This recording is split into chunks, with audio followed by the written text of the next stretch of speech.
και προοδευτικά επιδεινώνονται, το άτομο φαίνεται ότι χάνει τη λειτουργικότητά του, εκπίπτουν. Δεν είναι τόσο δυνατές. Και το πολύ σύνηθες, δεν θυμάμαι ονόματα. Δεν θα πάρω κάποια συγκεκριμένη αγωγή και θα περάσει η άνοια. Τι συμβαίνει με τις μη φαρμακευτικές θεραπείες? Αυτό μόνο αρνητική επίδραση μπορεί να έχει. Καλώς ήρθατε στο The Open Mind Show, το podcast που συζητάμε με ειδικούς για υγεία, ευεξία και αυτογνωσία, σύμφωνα πάντα με την επιστήμη. Είμαι ο Δημήτρης Τριγώνης και μαζί ανοίγουμε το μυαλό για να καταλάβουμε καλύτερα το σώμα και τον εαυτό μας. Καλώς ήρθατε σε ένα ακόμα επεισόδιο. Σήμερα μαζί μας η Βάλια Καρατοσίδη, η οποία είναι κλινική νευροψυχολόγος. Καλησπέρα, Βάλια. Γεια σου, Δημήτρη. Πώς είσαι? Είμαι καλά, είμαι πολύ χαρούμενη που είμαι εδώ σήμερα για να συζητήσουμε ένα πολύ ενδιαφέρον θέμα.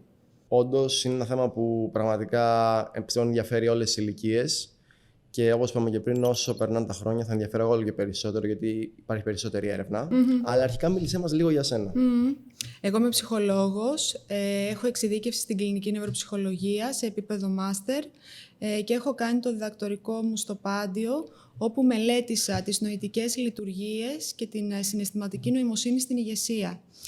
Αυτή τη στιγμή ιδιωτεύω, οπότε βλέπω ενήλικες ψυχοθεραπευτικά και στο κομμάτι των αξιολογήσεων που θα μιλήσουμε σήμερα γι' αυτό. Πόσο σημαντικό πιστεύεις είναι να υπάρχουν επιστήμονες σαν και εσένα, οι οποίοι μπορούν να εξηγήσουν και στον κόσμο, αλλά και σε άλλους επαγγελματίες υγείας, πώς να διαχειριστούν τέτοιες καταστάσεις?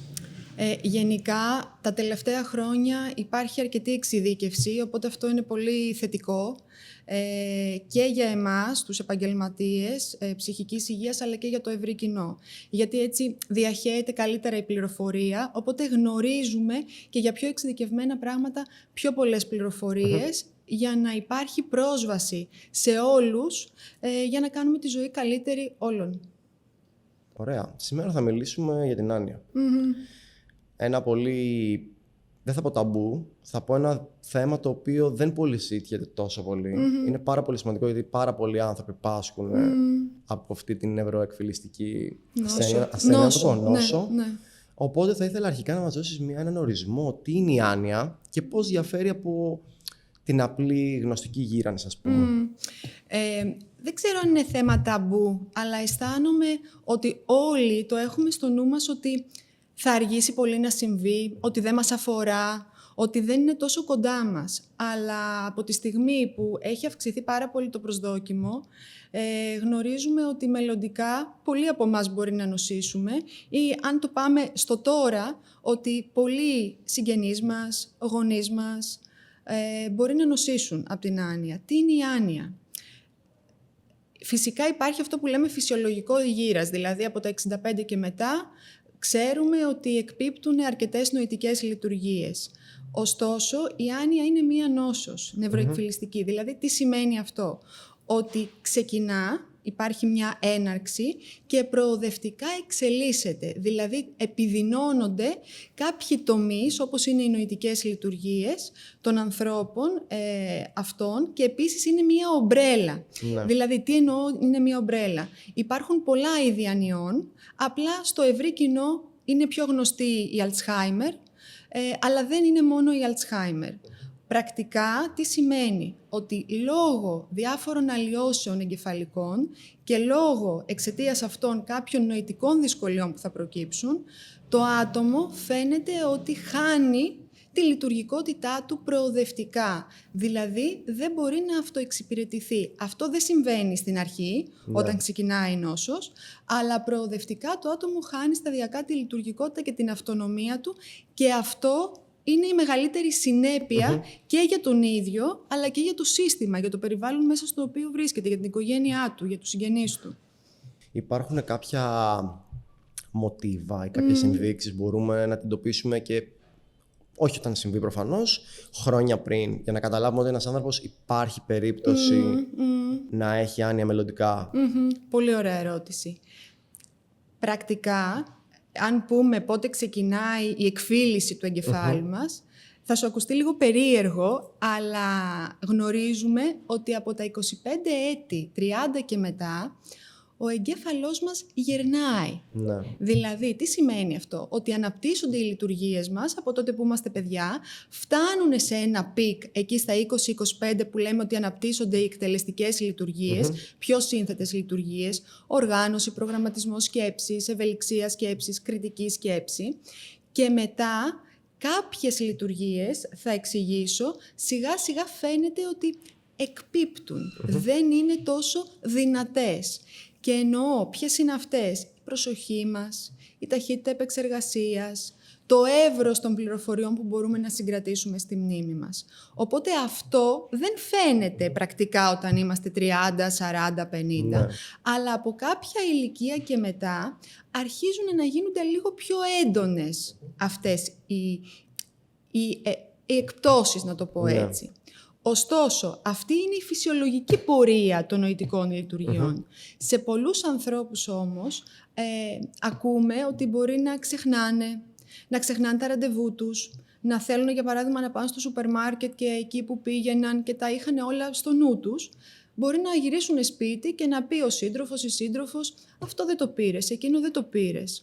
Οπότε το πιο συχνό, θα έλεγα, και σαν αίτημα που έρχεται και στο γραφείο, είναι ότι δεν θυμάμαι τόσο καλά. Ναι. Ξεχνάω.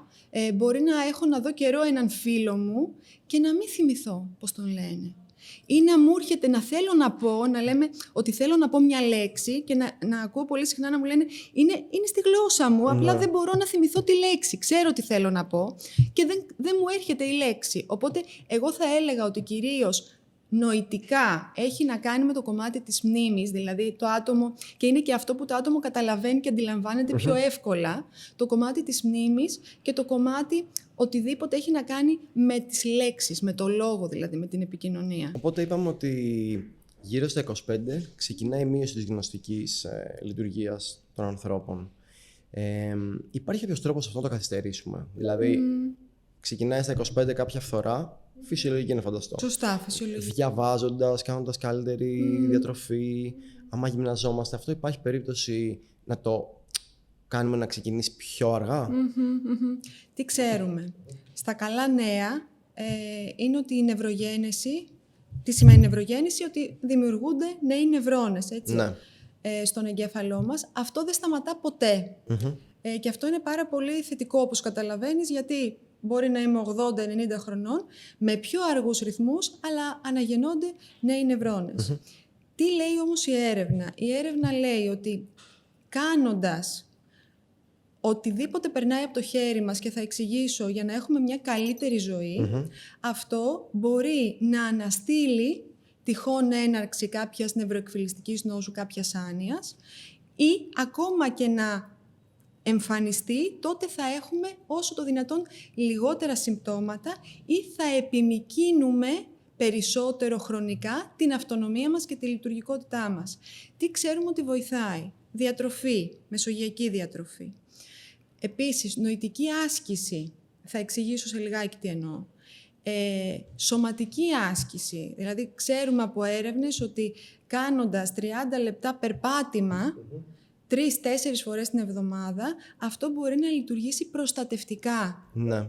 Όχι μόνο στο να κάνει την έναρξή της η νόσος, αλλά και να καθυστερήσουν συμπτώματα, να είμαι όσο το δυνατόν πιο αυτόνομος και πιο λειτουργικός και να έχω και καλύτερη διάθεση, γιατί ξέρουμε ότι πολλές φορές μπορεί να υπάρχει συνοσηρότητα, άνοιας με κατάθλιψη, ή πολλές φορές στα πρώτα σημάδια, στα πρώτα συμπτώματα της νόσου, μπορεί να είναι μια αλλαγή στη διάθεσή μου, να γίνω πιο επιθετικός, να χάσω τον ύπνο μου, αλλαγές στον ύπνο, διαταραχές στον ύπνο. Τη συναντάμε πολύ συχνά σαν πρώιμα σημάδια έναρξης νόσου.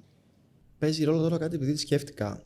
Ο τρόπος με τον οποίο ένας άνθρωπος μιλάει ή αλλάζει η ομιλία του. Δηλαδή, έχω παρατηρήσει ανθρώπους διάφορων ηλικιών ότι μπορεί ξαφνικά να αρχίσουν σαν να μην συγχρονίζεται τόσο καλά ο εγκέφαλος με αυτό που θέλουν να πούνε. Δεν ξέρω τώρα αν αυτό είναι κάτι άλλο και πάμε σε κομμάτι λογοθεραπείας. Κατάλαβες τι εννοώ? Μπερδεύουν το λόγο τους. Ναι. Ή τραυλίζουν, πώς λέγεται ακριβώς? Σωστά. Φαίνεται ότι μπορεί να υπάρχουν διαταραχές και στο λόγο και να είναι ένα πιθανό σύμπτωμα έναρξης άνοιας, χωρίς όμως αυτό να σημαίνει ότι ισχύει σε όλες τις περιπτώσεις ανθρώπων που έχουν άνοια, έτσι. το πιο συχνό θα έλεγα είναι αυτό που είπα και προηγουμένως, ότι δεν μου έρχεται η κατάλληλη λέξη την κατάλληλη στιγμή που θέλω να πω κάτι. Και μπορεί να είναι μια λέξη την οποία χρησιμοποιώ πολύ συχνά, αλλά μπορεί να είναι και μια λέξη που δεν έχω τόση πρόσβαση, όπως λέμε, στο μνημονικό ίχνος, οπότε να είναι πιο δύσκολο να την ανασύρω, να την ανακαλέσω και να την παράξω. Και το πολύ σύνηθες, αυτό που ακούω πολύ συχνά στο γραφείο, είναι ότι δεν θυμάμαι ονόματα. Δεν θυμάμαι ανθρώπους που... Ναι, μεν τους ξέρω, αλλά δεν είναι το όνομα, για παράδειγμα, στην αρχή της συζύγου μου, δηλαδή ενός ανθρώπου που το αναφέρω πολύ συχνά, ενός ανθρώπου που μπορεί να μην τον συναντώ τόσο συχνά και να το φέρουν οι άνθρωποι και να λένε ότι δεν το θυμάμαι ή και το πιο συχνό, γνωρίζω έναν άνθρωπο και μετά από λίγο δεν θυμάμαι το όνομά του. Οπότε είναι αυτό που λέμε η πρόσφατη μνήμη. Κατάλαβα. Πλήττεται. Όσον αφορά τώρα τη διάγνωση. Ναι. Να φανταστώ ότι υπάρχουν κάποια νευροψυχολογικά τεστ τα οποία γίνονται ή υπάρχει κάποια εξέταση άλλη τύπου κάποια σκάνερ, δηλαδή τύπου μαγνητική τομογραφία εγκεφάλου. Θες να μας μιλήσεις λίγο για αυτό? Βεβαίως. Αρχικά το άτομο το οποίο υποψιάζεται ότι κάτι μπορεί να μην πάει καλά με τη μνήμη μου, με το κομμάτι των νοητικών μου λειτουργιών, το πρώτο βήμα είναι να απευθυνθεί σε κάποιον νευρολόγο. Εκεί ο νευρολόγος θα ζητήσει διάφορες εξετάσεις, είτε είναι μαγνητική εγκεφάλου, είτε είναι κάποιες αιματολογικές εξετάσεις, για να δει κάποιους συγκεκριμένους δείκτες. Και συνήθως, τις περισσότερες φορές, θα παραπέμψει και σε κάποιον νευροψυχολόγο για να κάνει αυτό που λέμε την νευροψυχολογική αξιολόγηση. Και θα σταθώ λιγάκι σε αυτό, γιατί είναι ο τομέας εξειδικευσής μου. Στην πραγματικότητα, ο δικός μας ο ρόλος των νευροψυχολόγων είναι σημαντικός στο κομμάτι της διαφοροδιάγνωσης. Δηλαδή, να δώσουμε στον νευρολόγο εκείνη την ξεκάθαρη συγκεκριμένη εικόνα, τι βλέπουμε ότι μπορεί να υπάρχει έλλειμμα νοητικό στο κομμάτι των γνωστικών λειτουργιών. Ποιοι τομείς δηλαδή μπορεί να έχουν πληγεί και ποιοι άλλοι τομείς είναι ακέραιοι. Δηλαδή, πρακτικά, όταν λέω νοητικές λειτουργίες, θα μιλήσω λιγάκι για τους βασικούς πυλώνες. Αναφέρομαι στην προσοχή, στην αντίληψη, στην ικανότητα επικοινωνίας, στο λόγο δηλαδή, κατανόηση και παραγωγή λόγου. Στο κομμάτι της μνήμης, η μνήμη δεν είναι μόνο λεκτική, υπάρχουν πολλά είδη μνήμης. Λεκτική, μη λεκτική, οπτικοχωρική, και στο κομμάτι των επιτελικών λειτουργιών. Οπότε εκεί πέρα θα πρέπει να γίνει μια καλή αξιολόγηση. Συνήθως έχουμε κάποιες συστοιχίες, κάποια εργαλεία που ξέρουμε ότι είναι ευαίσθητα στο να μας δείξουν αν υπάρχουν δυσκολίες, αν υπάρχουν ελλείμματα σε κάποιους συγκεκριμένους τομείς, για να βοηθήσουμε τον νευρολόγο έτσι ώστε να γίνει η διάγνωση ή να δούμε ότι κάποιος άνθρωπος μπορεί να είναι σε αυτό που λέμε στο μετέχμιο, σε αυτό που λέμε ήπια νοητική έκπτωση, η MCI, όπου φαίνεται ερευνητικά ότι κάποιο ποσοστό ανθρώπων που έχουν ήπια νοητική έκπτωση, δηλαδή δεν είναι ότι έχουν έλλειμμα, αλλά είναι εντός φυσιολογικού εύρους, αλλά η επίδοσή τους είναι οριακή, όπως λέμε, είναι πιθανό, υπάρχει ένα ποσοστό που ξέρουμε ότι είναι πιθανό να αναπτύξει άνοια, οπότε αυτός ο άνθρωπος θα πρέπει να επανακτιμηθεί, να επαναξιολογηθεί σε ένα σύντομο χρονικό διάστημα, για να δούμε αν θα αλλάξει το προφίλ του, αν θα έχουμε πλέον νοητικά ελλείμματα ή αν θα μείνει σταθερό. Είπες για κάποιες εξετάσεις αιματολογικές και εγώ σκέφτομαι τώρα, υπάρχουν κάποιοι σιωπηλοί δείκτες, να το πω έτσι, που μπορούμε να δούμε κάτι? Δηλαδή, μπορεί να φαίνονται φυσιολογικά όλα. Κάτι το οποίο να είναι λίγο ανεβασμένο ή λίγο πιο χαμηλό, που θα έπρεπε να μας ανησυχεί. Σε αυτό... Σίγουρα με βάση, συγγνώμη σε διακόπτω, με κάποια άλλα συμπτώματα, όπως είπες ότι δεν μπορούμε να θυμηθούμε εύκολα. Υπάρχουν συγκεκριμένοι δείκτες που αυτοί οι δείκτες δείχνουν πιθανή αρχόμενη άνοια, π.χ. για παράδειγμα τύπου Alzheimer, αλλά αυτό είναι ξεκάθαρο μονοπάτι των νευρολόγων. Και όσον αφορά τη θεραπεία τώρα, υπάρχουν μη φαρμακευτικές επεμβάσεις που μπορούν να γίνουν για να βοηθήσουμε έναν άνθρωπο που έχει άνοια? Να πούμε, γιατί νομίζω ότι αυτό είναι το πιο σημαντικό ερώτημα που μπορεί να έχει είτε κάποιος συγγενής ανθρώπου που νοσεί από άνοια, είτε και ενός ιδίου ατόμου, ενός ασθενή. Για να είμαστε έτσι ξεκάθαροι, θεραπεία για την άνοια στο τώρα σήμερα δεν υπάρχει.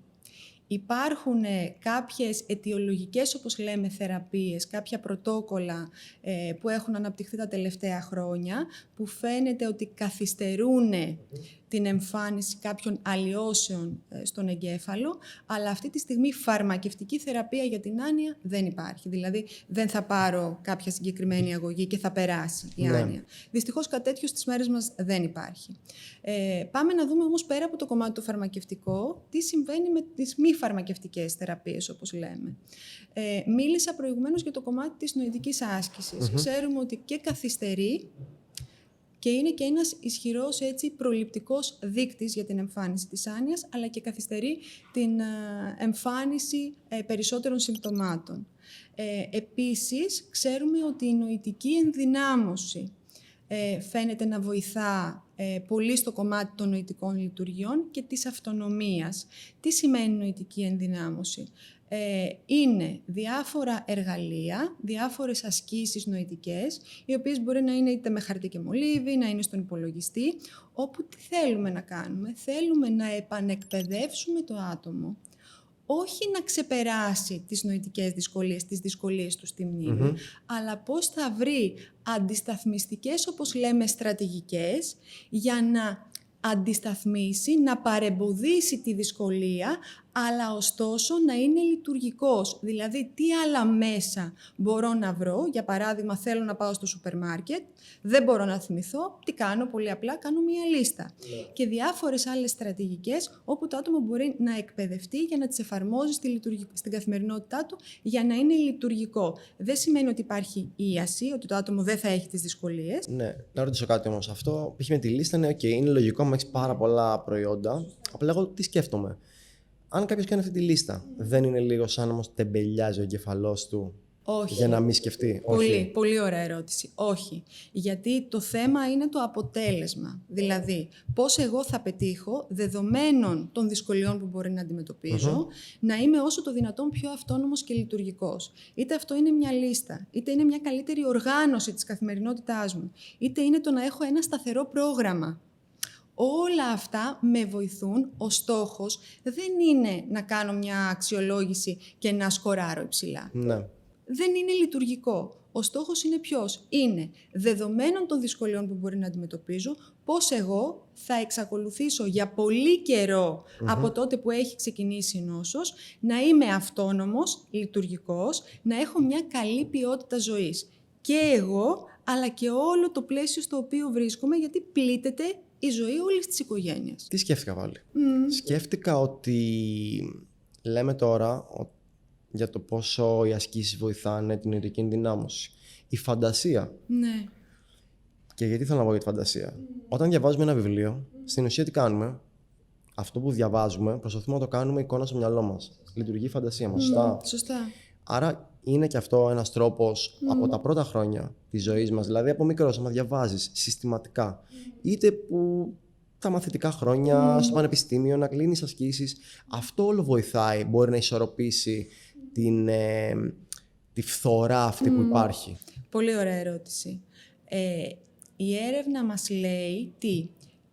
Έχουν μελετήσει ανθρώπους με υψηλό μορφωτικό επίπεδο και ανθρώπους που μπορεί να είχαν μια πολύ επιτυχημένη καριέρα, και φαίνεται ότι σε αυτούς τους ανθρώπους όχι ότι δεν θα αναπτύξουν άνοια, μπορεί να αναπτύξουν άνοια, αλλά η νόσος καθυστερεί. Γιατί χτίζουν, έχω κάποιες νοητικές εφεδρίες. Να το πω λίγο με απλά λόγια. Οι διακλαδώσεις των νευρώνων μου είναι πολύ περισσότερες. Οπότε και εκφύλιση να προκύψει, θα κοπούνε κάποιες συνδέσεις, αλλά όχι όλες. Και έτσι μπορώ να αντισταθμίσω στην πραγματικότητα, να παραμείνω πολύ πιο λειτουργικός. Άρα ναι, το κομμάτι της εκπαίδευσης, το κομμάτι της μόρφωσης, το κομμάτι του να παιδεύω το μυαλό μου. Δηλαδή έρχονται άνθρωποι στο γραφείο και ναι, θα μπει μια διάγνωση για πιθανή άνοια, και τους λέω συνεχίστε να κάνετε πράγματα. Μην μένετε σε έναν καναπέ, σε μια τηλεόραση μπροστά.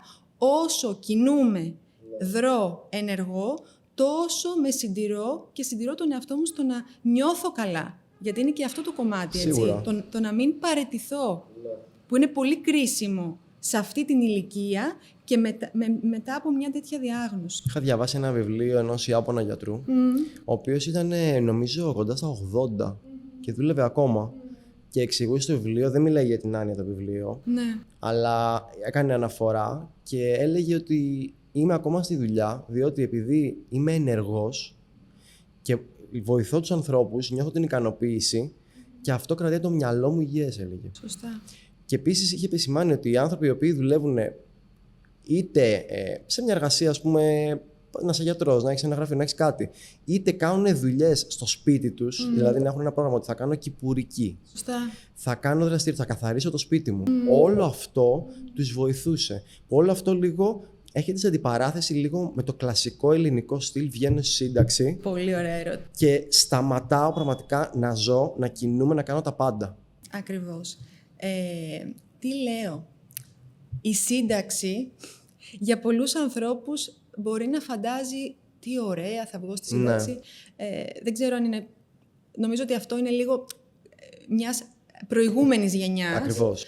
Νοοτροπία. Αλλά τι βλέπουμε. Βλέπουμε ότι ένας άνθρωπος με το που βγει στη σύνταξη αυξάνονται σε πολύ μεγάλο βαθμό ποσοστά εγκεφαλικών, καρδιακών επεισοδίων, κατάθλιψης, διαταραχών διάθεσης, διαταραχών στον ύπνο. Οπότε τι βλέπουμε πρακτικά, ότι αν αφεθώ και βγω από το πρόγραμμά μου και τη ρουτίνα μου, αυτό μόνο αρνητική επίδραση μπορεί να έχει. Ναι. Και στο σώμα μου και στο πνεύμα μου, αλλά και στην ψυχή μου. Οπότε το να πω ότι «Αχ, τι ωραία, θα βγω στη σύνταξη», δεν ξέρω πόσο επωφελές είναι. Εγώ νομίζω ότι σίγουρα μπορεί να είναι καλό. Θα σου πω γιατί όμως. Αν κάποιος το διαχειριστεί με έναν τρόπο του τύπου «OK, βγαίνω στη σύνταξη, θα έχω χρόνο για να κινούμαι περισσότερο, θα έχω χρόνο για να μπορέσω να φάω πιο αληθινό φαγητό, αφού θα έχω το χρόνο όλη μέρα. Θα κάνω εργασίες στο σπίτι μου». Δηλαδή, απλά καθημερινά πράγματα που μας κρατάνε ζωντανούς. Ακριβώς. Το challenge είναι αυτό, να επανανοηματοδοτήσω τη ζωή μου. Είναι πολύ μεγάλη αλλαγή να φύγω από ένα πλαίσιο, από ένα περιβάλλον εργασίας, στο οποίο έχω ξοδέψει 2, 3, 4 δεκαετίες και είναι πολύ δύσκολο να βρω ξανά νέους ρυθμούς, αλλά το να έχω ένα κίνητρο, το να έχω ένα σκοπό, να βρω ένα καινούριο χόμπι, να κάνω πράγματα τα οποία δεν είχα το χρόνο πρακτικά όλα τα προηγούμενα χρόνια, για μένα είναι το μυστικό και της ευζοίας, αλλά και όλης της ποιότητας της ζωής. Είχα δει πριν από μερικά χρόνια τον πατέρα ενός φίλου μου, που μόλις είχε νομίζω βγει η σύνταξη. Τον είχα δει όταν είχε πρωτοβγεί, δηλαδή μιλάμε τώρα για τους πρώτους 2 μήνες, και τον είδα μετά από αρκετούς μήνες πάλι. Να το πω, επιτάχυνση γύρανσης οπτικά που είχε ήταν απίστευτα γρήγορη. Και δεν ξέρω αν οφείλεται στο ότι επειδή σταμάτησε να κάνει αυτή την ρουτίνα την καθημερινότητα, να ξυπνάει νωρίς, να κοιμάται νωρίς, είχε χαλάσει τον ύπνο του. Διότι ξενυχτούσε, μπορεί να λέει κάτι στην τηλεόραση κτλ. Ενώ πριν δεν το έκανε. Όλο αυτό τον κατέβαλε, νιώθω. Γενικά, το να έχω ρουτίνες, το να έχω ένα σταθερό πρόγραμμα, είναι απαραίτητο. Γιατί ο ίδιος ο οργανισμός θέλει να έχει ένα σταθερό πρόγραμμα. Προφανώς και για την ηρεμία του. Ακριβώς. Έχουμε τον κυρκάδιο ρυθμό μας. Τι ώρα ξυπνάμε, τι ώρα κοιμόμαστε, πότε τα επίπεδα εγρήγορσής μας είναι στο μέγιστο. Ότι πρέπει να υπάρχουν στιγμές ηρεμίας και χαλάρωσης και ο οργανισμός θέλει αυτά να είναι προβλέψιμα. Ναι. Οπότε αν κάτι από αυτά χαλάσει, εννοείται ότι μπορεί να χαλάσει ο ύπνος μου, να χαλάσει η διάθεσή μου, να δούμε βλέπουμε πολλές διαταραχές διάθεσης στα 65, στα 70, στα 75, τα οποία σίγουρα θορυβούν. Τώρα αν πάμε λίγο στο μεταβολικό κομμάτι. Ναι. Υπάρχουν παράγοντες που επηρεάζουν τη λειτουργία του εγκεφάλου, όπως είναι η χρόνια φλεγμονή ή η αντίσταση στην ινσουλίνη ακόμα. Θα ήθελες να μας πεις πώς μπορεί κάποιος, αν έχει χρόνια φλεγμονή, έχει αντίσταση στην ινσουλίνη, όλα αυτά προκύπτουν από πολλούς παράγοντες. Μπορεί να είναι διατροφική, μπορεί να είναι παντελώς έλλειψη άσκησης, μπορεί να είναι γενικά κακό lifestyle, εγώ θα πω.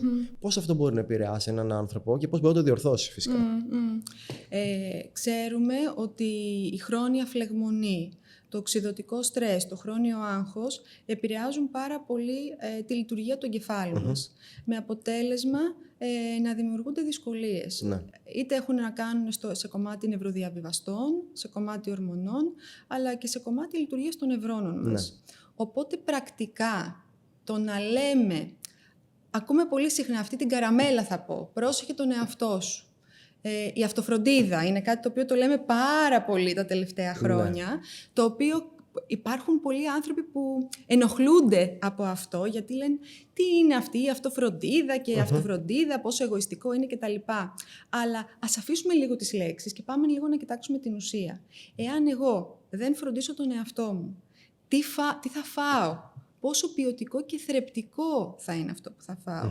Γνωρίζω πολύ καλά, οι ρυθμοί της ζωής είναι τρομερά απαιτητικοί, προτιμούμε το γρήγορο φαγητό, εύκολες λύσεις, αλλά εάν μπορούσα να δω τι συμβαίνει στο σώμα μου και σε δεύτερη φάση στον εγκέφαλό μου όταν του δίνω πράγματα τα οποία δεν έχουν να του προσφέρουν θρέψη, τότε θα αναθεωρούσα. Οπότε το κομμάτι σίγουρα της διατροφής για μένα παίζει καταλυτικό ρόλο και στο κομμάτι της νοητικής υγείας, αλλά και της ψυχικής υγείας, αλλά και το κομμάτι της νοητικής άσκησης, το να μην μένω άπραγος, να μην είμαι καθήμενος μπροστά σε μια οθόνη. Και αυτό δεν το λέω μόνο επειδή σήμερα συζητάμε για την άνοια, το λέω και για τη νέα γενιά. Το να βγω έξω, να κινηθώ, να δικτυωθώ αληθινά, να έχω αληθινή αλληλεπίδραση και όχι μια αλληλεπίδραση μέσα από ένα chat, μέσα από ένα κανάλι, μέσα από τα social media. Όλο αυτό το κομμάτι ενεργοποιεί περισσότερο τον εγκέφαλό μου. Όλες μου τις συνάψεις, όλα μου τα δίκτυα. Είμαστε κοινωνικά όντα. Ναι. Και νομίζω ότι και αυτό είναι πολύ σημαντικό να το πούμε και για την άνοια. Ότι η απομόνωση είναι κάτι το οποίο το συναντάμε, το ακούμε πάρα πολύ συχνά εμείς οι κλινικοί και το οποίο δρά μόνο επιβαρυντικά και στην πορεία της νόσου. Γιατί όταν απομονώνομαι δεν ενεργοποιούμε. Δεν ενεργοποιούνται τα δίκτυα του εγκεφάλου μου. Βασικά είναι αυτό που είπες πριν, ότι είναι τα ερεθίσματα. Δηλαδή, άμα είσαι σε ένα κοινωνικό κύκλο, ας πούμε, για παράδειγμα, θα μιλήσεις με έναν, 2-3 ανθρώπους, θα ακούσεις τι θα πούν. Εκείνη τη στιγμή ο εγκέφαλός μας λειτουργεί στο 100%. Σωστά.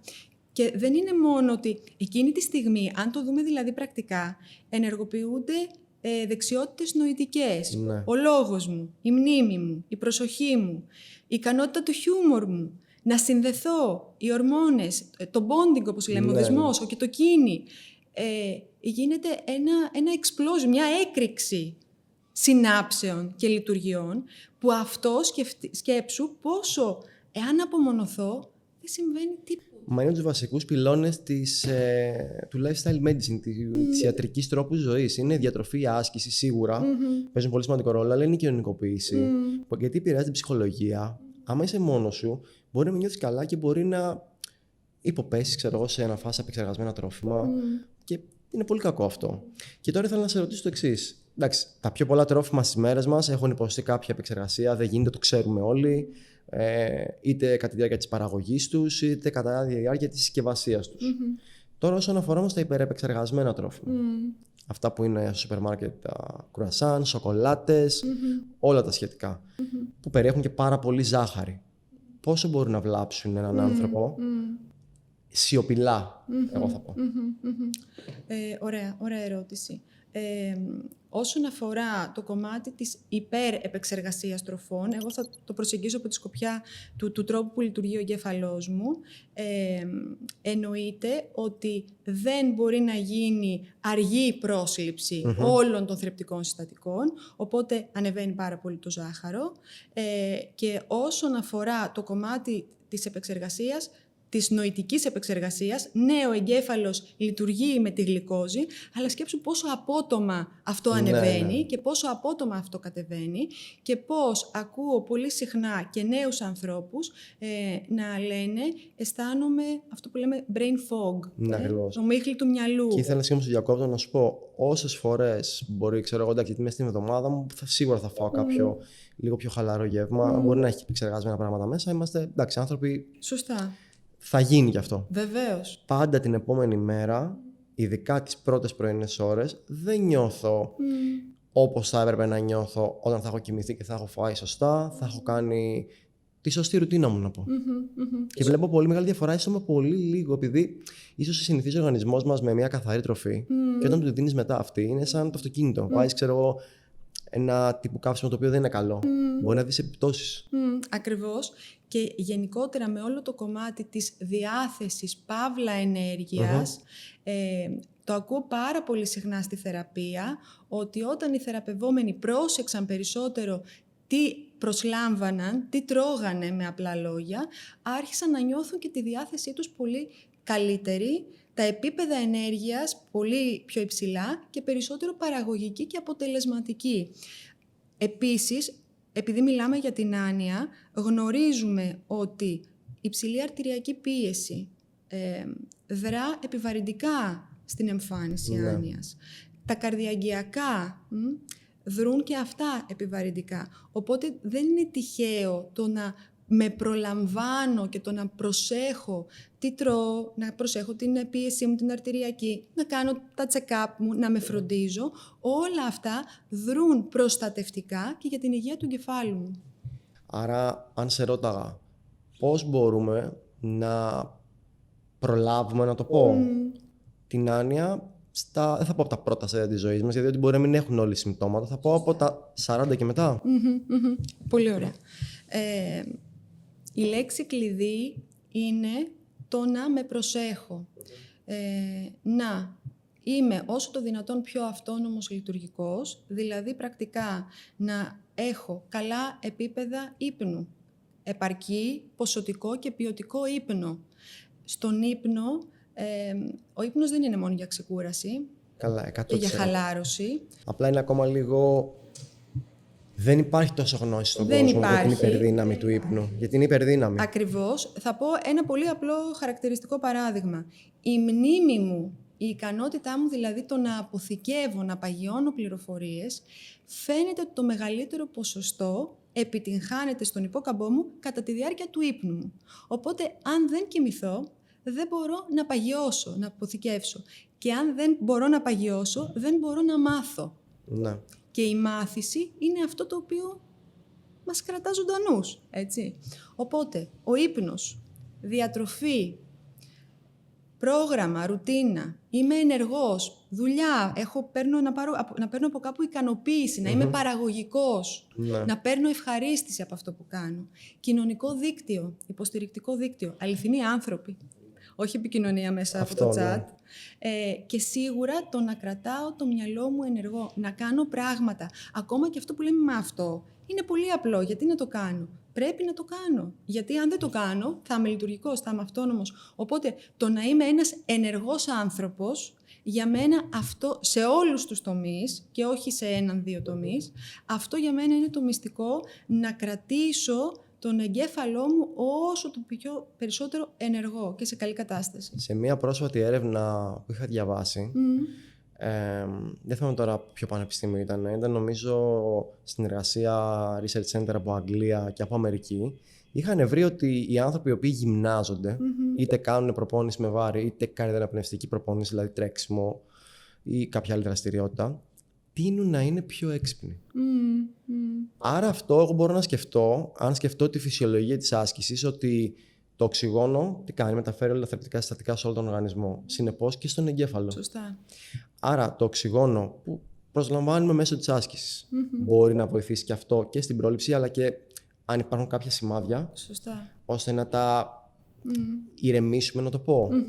Πόσο σημαντική είναι η άσκηση? Φαίνεται, ειδικά στο κομμάτι, η οποία έχει μελετηθεί αρκετά στο κομμάτι της άνοιας, σωματική άσκηση, αερόβια άσκηση και σε συνδυασμό με μυϊκή ενδυνάμωση, φαίνεται ότι παίζει πάρα πολύ σημαντικό ρόλο. Δεν θέλω να τρομοκρατήσουμε τον κόσμο ότι χρειάζεται ειδική προπόνηση, ειδική εκπαίδευση, ακριβώς, αλλά φαίνεται ότι όλο το κομμάτι της ενεργοποίησης των κυκλωμάτων που ενεργοποιούνται εκείνη τη στιγμή που ασκούμε, δρούν προστατευτικά και στην υγεία του εγκεφάλου μου, όχι μόνο στη λειτουργία του σώματός μου. Συγκεκριμένα στην έρευνα είχε κάποιες απεικονίσεις, επειδή το είχα δει λίγο παραπάνω Και αυτές οι απεικονίσεις ήταν του τύπου 90 λεπτά την εβδομάδα, ένας συνδυασμός προπόνηση δύναμης, είτε με το βάρος του σώματος, είτε με βάρη και καρδιοπνευστική προπόνηση διαφόρων ειδών σε πολλές ομάδες. Και το εντυπωσιακό ποιο ήταν? Κάνανε κάποια τεστ ανά εβδομάδα. 90 λεπτά την εβδομάδα δείξανε έναν εγκέφαλο την επόμενη εβδομάδα πώς ήταν. Και έναν άνθρωπο ο οποίος δεν το έκανε αυτό. Ακριβώς. Οι διαφορές ήταν ότι ο ένας εγκέφαλος ήταν, να το πω έτσι για να καταλάβουν λίγο, ήταν χρωματισμένος με διάφορα ποικίλα χρώματα, ενώ ο άλλος ήταν πολύ πιο μουντός. Ωραία, πολύ ωραία. Και να πούμε ότι η σωματική άσκηση φαίνεται όσον αφορά το κομμάτι το ανατομικό, ότι βοηθά στο να μην συρρυκνώνεται τόσο ο υπόκαμπός μας. Ο υπόκαμπος έχει να κάνει με την ικανότητα αποθήκευσης και παγίωσης πληροφοριών, δηλαδή με τη μνήμη. Οπότε φαίνεται να συνδράμει η σωματική άσκηση πάρα πολύ και στην καλή του λειτουργία. Και επειδή το ανέφερες πριν, και αξίζει πολύ να το πούμε, ο ύπνος είπες ότι είναι πάρα πολύ σημαντικό για όλες τις νευροεκφυλιστικές παθήσεις, σωστά? Και όχι μόνο. Ναι. Και όχι μόνο. Θα το αναλύσουμε λίγο τώρα. Απλά πρόσεξε. Κάποιος που ασκείται, σίγουρα θα έχει πολύ καλύτερη λειτουργία ύπνου.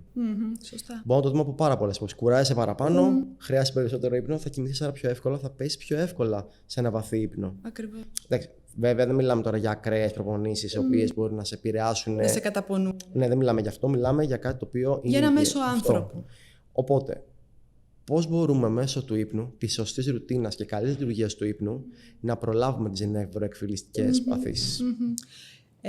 Όπως λέμε, πρέπει να πληρούνται κάποια κριτήρια της υγιεινής ύπνου. Ναι. Δηλαδή, ξέρουμε μέσα σε όλη αυτή την εκφύληση που συμβαίνει, που είναι αναπόφευκτο, όλοι μας γερνάμε, κάθε μέρα γερνάμε, έτσι και ο ύπνος μας, μεγαλώνοντας ανά δεκαετία, φαίνεται ότι χάνει σε ποιότητα και σε ποσότητα. Δηλαδή, σκέψου ένα παιδί 10 ετών πόσες ώρες έχει ανάγκη από ύπνο και σκέψου και έναν ενήλικα άνθρωπο 35 χρονών δεν έχει τις ίδιες ανάγκες για ύπνο.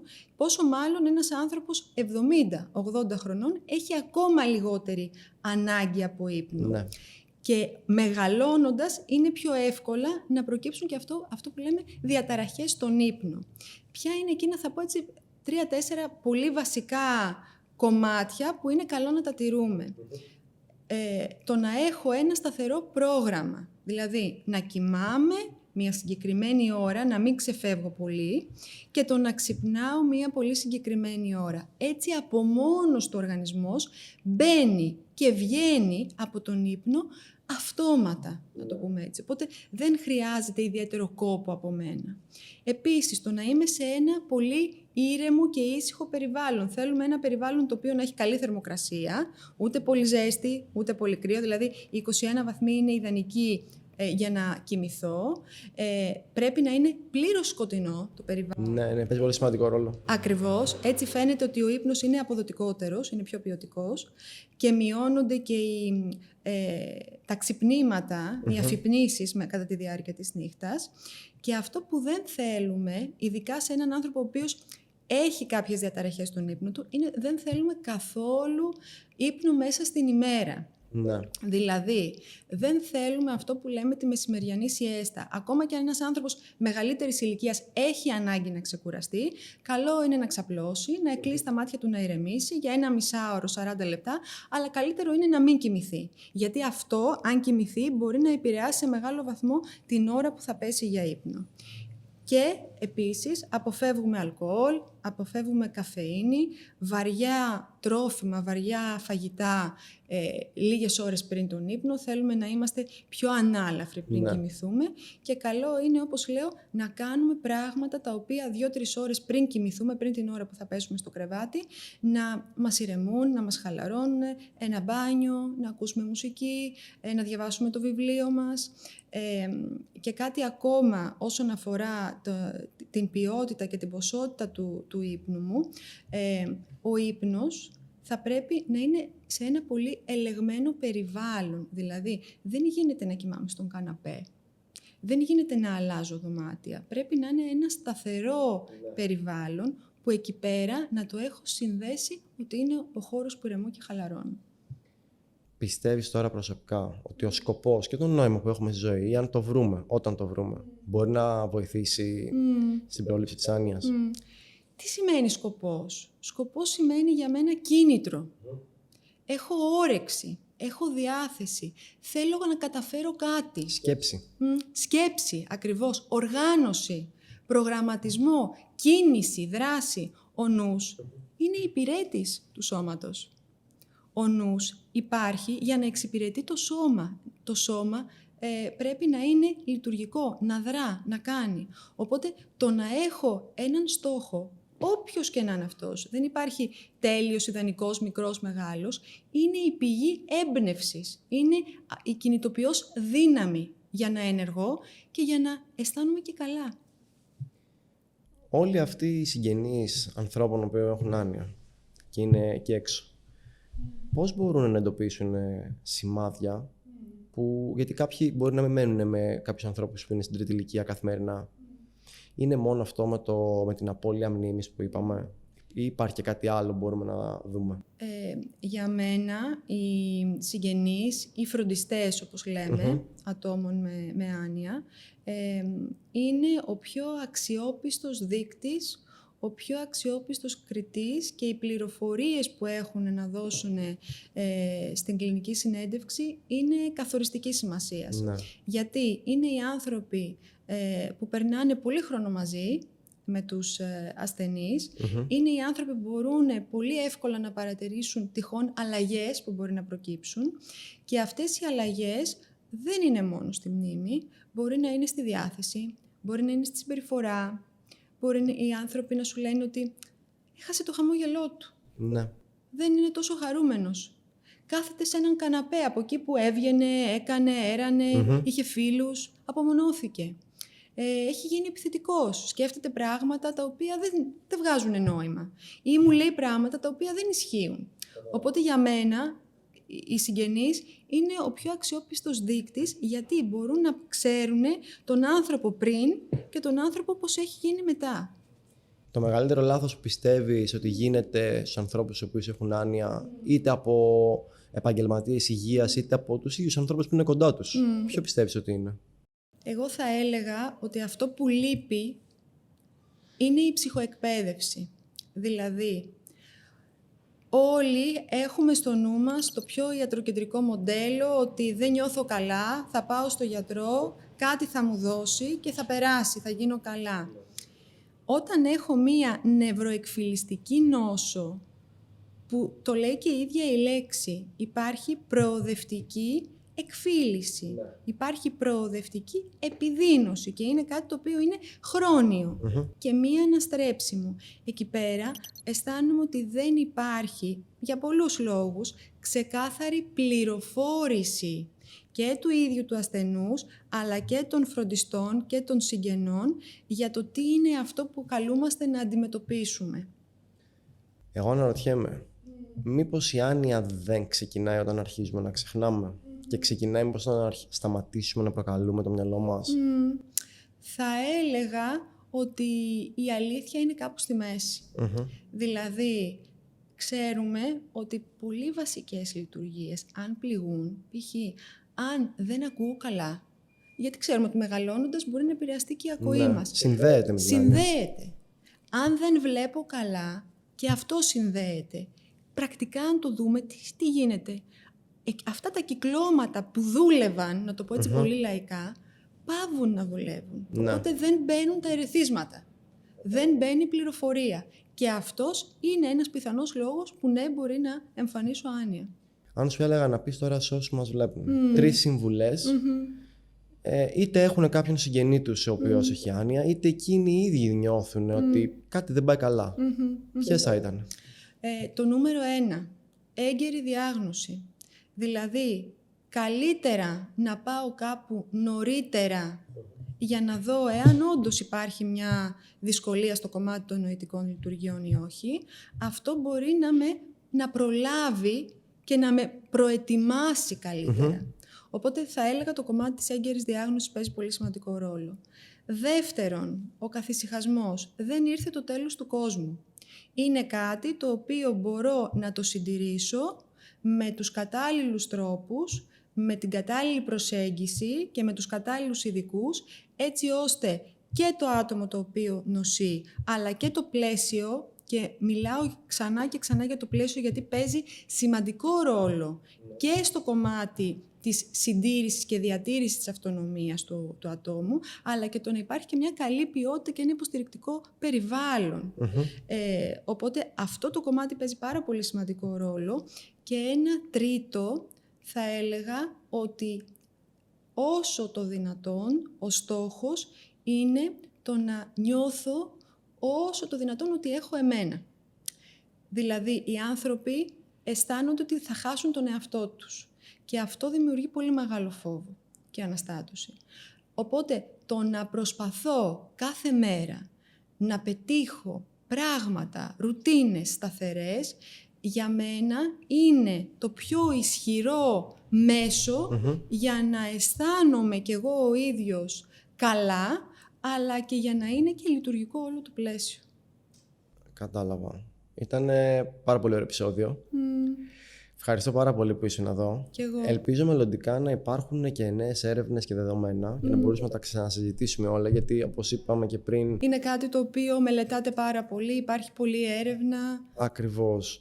Βλέπεις κάτι στην έρευνα παρεπιπτόντως που αξίζει να σημειωθεί?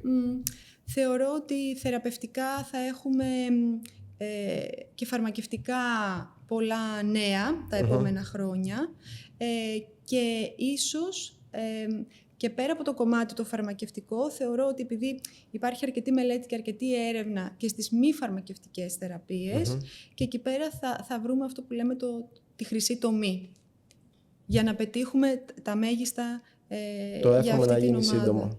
Κι εγώ. Καλή συνέχεια. Καλή συνέχεια. Γεια χαρά.